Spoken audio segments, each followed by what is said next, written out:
Friday. It's the fighting portion. My name is Peter Klein. Thank you very much for tuning in today on the eve of the Royal Rumble. I'm jacked. I'm so excited. I'm so fired up. This is going to be just an absolute blast of a show. And I cannot wait to talk about all of this with you. You can find me on social media, Twitter, Instagram, and TikTok. I'm at Primetime Klein, twitch.tv/PrimetimePK. You can email the show, couchpotatodiary@yahoo.com. Coming up on the show today, Royal Rumble preview, plus fights to make after UFC 297 last weekend in Toronto. Let's also make sure that you like this video and subscribe to the channel. And if you are listening in podcast form, make sure you hit that subscribe button as well and leave a review. It helps me out a lot. All right, enough of the chit chat. Let's get right into it with our Royal Rumble preview.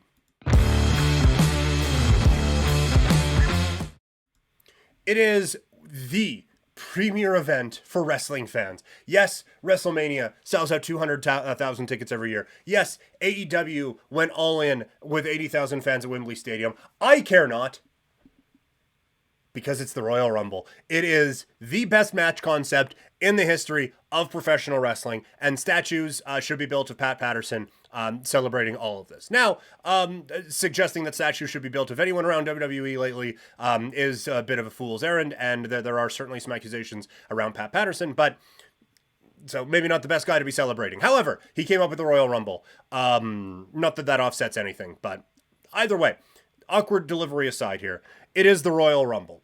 And this year I find very, very interesting. I don't think that there are obviously some favorites and some not. I think that there are some opportunities for some real interesting stories and a number of very interesting paths to go. So I don't just think this year's Rumble is going to be all about who wins and who loses. I think this year's Rumble is also going to be about different stories that you set up coming out of this. Let's get right into it. We will start with Logan Paul against Kevin Owens. This has been a really fun feud. Kevin Owens and Logan Paul having their viral moment on Instagram where they have a huge pull-apart brawl at the training facility that Logan Paul was training at. I wonder if they make this, I'm taping this before SmackDown on Friday, I wonder if they make this kind of a no disqualification plunder type of a match, and we get just a little bit of chaos with Kevin Owens and Logan Paul. But it's great that Kevin Owens is in a marquee spot going up against Logan Paul in this situation. He has been so much fun since the move over to SmackDown. I mean, he's been so much fun since he was Kevin Steen back in like 2010. But this has been a really great spot for him. I do see them continuing with Logan Paul, continuing as the United States champion, heading into WrestleMania season. I think that's what you do. If it were me, I get the belt off of him as soon as possible and allow Kevin Owens to run with the United States Championship that way. But I think they probably go Logan Paul in this spot. Then, for the undisputed WWE Universal Championship, it is Roman Reigns defending the title against Randy Orton, LA Knight, and AJ Styles. This match should be a blast. I do have Roman winning it. I don't think you're going to get me to buy into Roman Reigns not winning the championship. Unless The Rock comes out and sets something up, then maybe. But I still feel in my brain that Cody Rhodes is going to be able to finish his story at WrestleMania by winning the Universal Championship off of Roman Reigns in the lead up somewhere along the way. He's not going to finish his story at WrestleMania, but he's going to be the Universal Champion at WrestleMania. That's how I think this is going to play out. So I don't see Roman losing in this bout. But I do think you're going to get a lot of intrigue with Randy Orton, a lot of intrigue with AJ Styles, and a lot with LA Knight as well, as the megastar is going to continue his ascent in the WWE. But I think that this is going to be a very entertaining match. And then we get to the Rumble matches. Like, they do not have a ton on this show. They do not have a lot of matches here in between. I imagine we'll get a couple of impromptu things or whatever, and maybe a couple more announcements here on SmackDown coming up on Friday. But as of right now on the Wikipedia page, there's just the 4 matches. So let's go into the Women's Royal Rumble first. This one doesn't feel maybe as wide open. It does kind of feel like it's down to Becky or Bayley.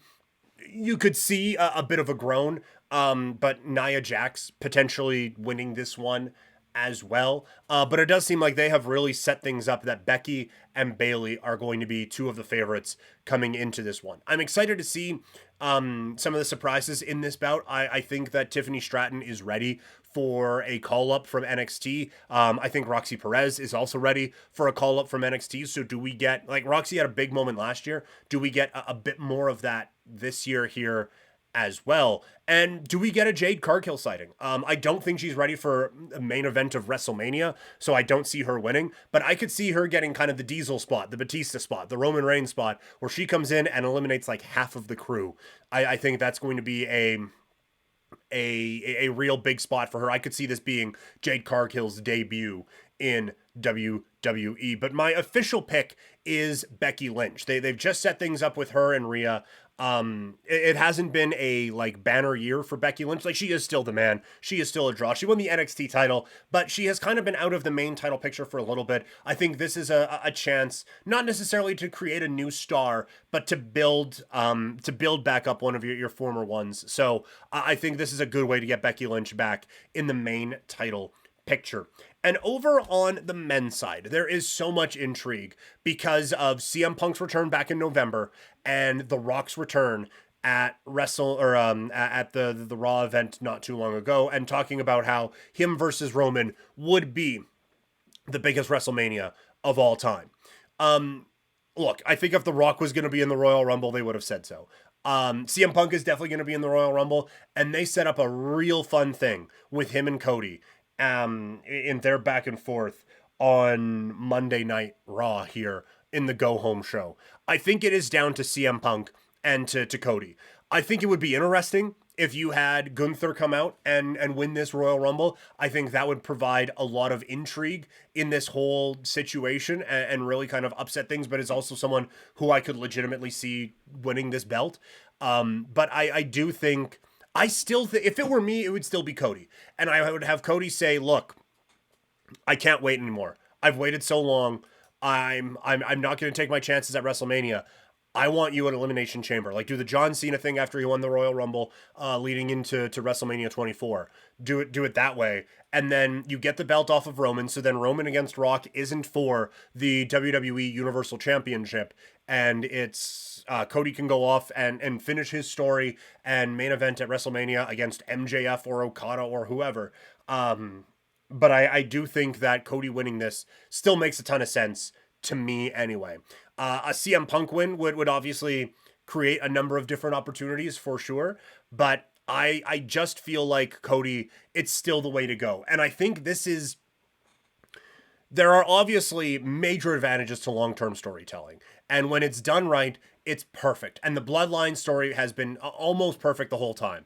And to have The Rock come in does kind of feel like a pretty good culmination of this whole thing, right? But now, the long-term story of Cody, the difficulty of waiting that extra year and building him back up as this challenger is now CM Punk has come in. And now The Rock has come in. And now it does feel like you're kind of forcing it with Cody a little bit. So this was the danger of not having Cody win last year at WrestleMania. You could have done almost this entire year identically and have had Cody won at WrestleMania. You still could have had Roman just absolutely break apart the Bloodline. He gets pinned by Jey Uso. Maybe that win doesn't mean as much, but you still get Roman against Jey Uso at a couple of different occasions. Like it feels like this was a great plan in theory, but now it doesn't look like it's plan A or it's plan B. And that it does kind of suck for Cody. So that maybe it's just a little bit that I'm hoping he is able to pull this one off. In terms of surprises, I think a lot of people are going to be bracing themselves to hear MJF's music. That would be quite the surprise to keep under wraps that MJF has signed with the WWE instead of staying in AEW. By the way, if he has stayed in AEW, I try to like close my show with MJF, like just kind of a hey, or honestly open my show with him. You know what? Don't expect him over here. he's our guy. But you could have like this whole buildup of, oh, is he signing in WWE? Is he signing in WWE? Then like the second the men's Royal Rumble match is over, MJF appears on Collision. Now Collision isn't going to be long enough to make that happen, but that would be like a nice little bit of trolling there with MJF going into going back into AEW. But I do wonder if we hear that. I know some people are going to wonder about Okada. His contract is not up yet. There was some sloppy phrasing with New Japan saying that Okada's last match at Korakuen Hall was actually just Okada's last match in general. And so I wonder if that was a bit of a slip of things, but I would be stunned if we got Okada at the Royal Rumble. I would not bank on that. But I think like you could get some NXT involvement for sure. Like Braun Breaker's ready to get called up. Carmelo Hayes is ready to get called up. Maybe those guys are after WrestleMania dudes now, but those are two guys who I think are ready to make a bit of a stand here. I would like Solo to have a really strong run in the I would like Solo to have a really strong run here in the Royal Rumble and kind of re-solidify him as a real badass and make him kind of the star that Gunther was coming out of last year's one. So this is just, it's an opportunity to advance a number of different things and see where you can go here. But the Royal Rumble, it's going to be a blast. I'm going to have so much fun watching this, and I cannot wait to talk with all of you about it once it is all wrapped up. Okay, that is the wrestling stuff. Let's get into some fight talk.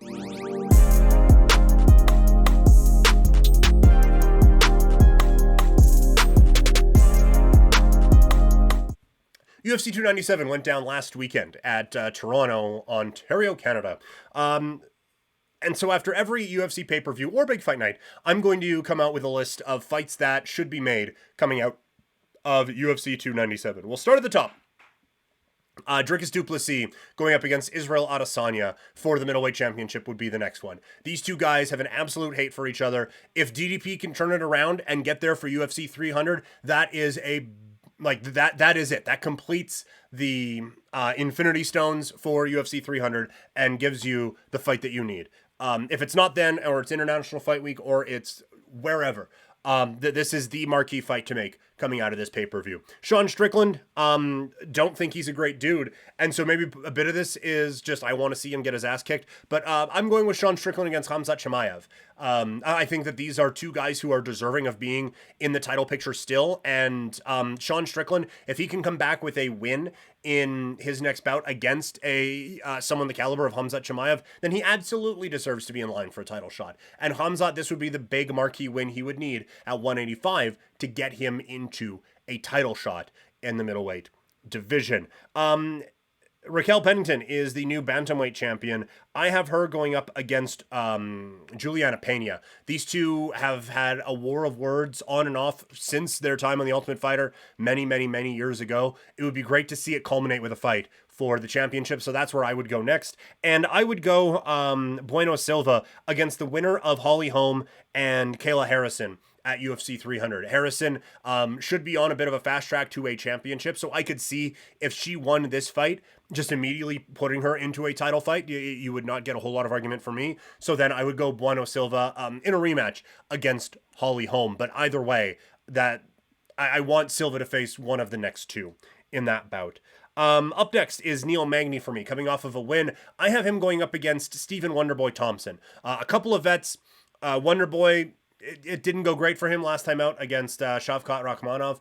I think that these are just they're two vets. It kind of keeps them out of the way of some people who are looking to rise up, as Neil Magny has already kind of killed the rise of one particular Canadian prospect, but it still gives them a competitive fight. And if Magny comes out of this victorious, then I think you can put him in another fight that gets him closer to a championship. I have Mike Malott, who lost to Neil Magny, going up against Michael Chiesa. Malott was winning basically 95% of that fight until he wasn't. Put him in there against a ranked opponent in Chiesa and see if you can work his way back into the top 15. Chris Curtis, coming off of his win, I have him going up against the winner of Jack Hermanson and Pfeiffer. Those guys are fighting in a few weeks at the UFC Apex. The winner of that fight, I would have go up against Chris Curtis. Movsar Evloev, I would have him against Josh Emmett. I think Evloev deserves a upper echelon opponent, but I think Emmett would be able to drag a really fun fight out of Evloev, who doesn't always have the most aesthetically pleasing style. So I think that makes a lot of sense to really see where Evloev fits right now in that division. Arnold Allen, who dropped that one, I would have him fight the loser of Dan Ige against Andre Touchy-Feely. I think, again, Arnold is someone who is a bit of an intriguing prospect, but has now lost to two pretty good fighters in a row. Not that Ige or Feely wouldn't be, but I think he needs to prove that he deserves in the top 15. And lastly, Jillian Robertson, I would have her face Angela Hill. Robertson is new to the top 15. Hill is a mainstay in the top of the division. I would have those two fight each other. So those are the fights that I would make coming off of UFC 297. All right, that is the show. Thank you guys so much for tuning in to this Fights in Football Friday. You can find me on social media, Twitter, Instagram, and TikTok. I'm at Primetime Klein, twitch.tv/primetimepk. You can email the show, couchpotatodiary@yahoo.com. I'm having people come over on Saturday night to watch the Royal Rumble, so I don't believe I'm going to be doing a instant reaction show, but we'll try to get something up this weekend talking Royal Rumble, and then it's going to be a whole lot of WrestleMania prep coming up on these Fighting Fridays from here on in. So it's going to be a whole lot of fun. Thank you guys so much. Remember to like this video and subscribe to the channel. Make sure you subscribe when you're listening in podcast form as well. Have a great weekend. Enjoy all of it. And I'll talk to you guys next week.